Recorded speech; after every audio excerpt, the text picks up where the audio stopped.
দীঘার জগন্নাথ মন্দিরের আদলে এবার দুর্গাঙ্গনের পরিকল্পনা। শহীদ দিবসে ধর্মতলার সভা থেকে সেই ঘোষণা করেছেন তৃণমূল নেত্রী মমতা বন্দ্যোপাধ্যায়। তার কথায় জগন্নাথ ধামের মতো দুর্গাঙ্গন তৈরি করবেন যাতে মানুষ সারা বছর সেখানে আসতে পারেন। তবে ঠিক কোথায় সেই দুর্গাঙ্গন গড়ে উঠবে সে বিষয়ে কোনো স্পষ্ট ঘোষণা করেননি তৃণমূল নেত্রী। মমতা বন্দ্যোপাধ্যায় আরো বলেছেন, আগে বাংলা কি ছিল আর এখন কি হয়েছে সেটা মানুষ দেখছে। উল্লেখযোগ্যভাবে গত এপ্রিলে দীঘায় জগন্নাথ মন্দির উদ্বোধনের পর থেকে সৈকত শহর দীঘার ভোল বদলে গিয়েছে। প্রতিদিনই সেখানে লক্ষ লক্ষ ভক্ত সমাগম হচ্ছে। বাঙালির শ্রেষ্ঠ উৎসব দুর্গাপুজো।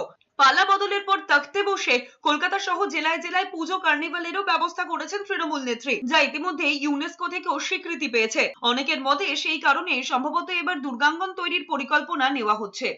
ममता जी दुर्गा पूजा करने नहीं देता है, सरस्वती पूजा करने नहीं देते हैं। और इलेक्शনের সময় হঠাৎ মা কালিয়ার দুর্গার কথা মনে পড়লো। আরে মা দুর্গা তো আমাদের জাতীয় সম্পদ, আমাদের দেশের সম্পদ।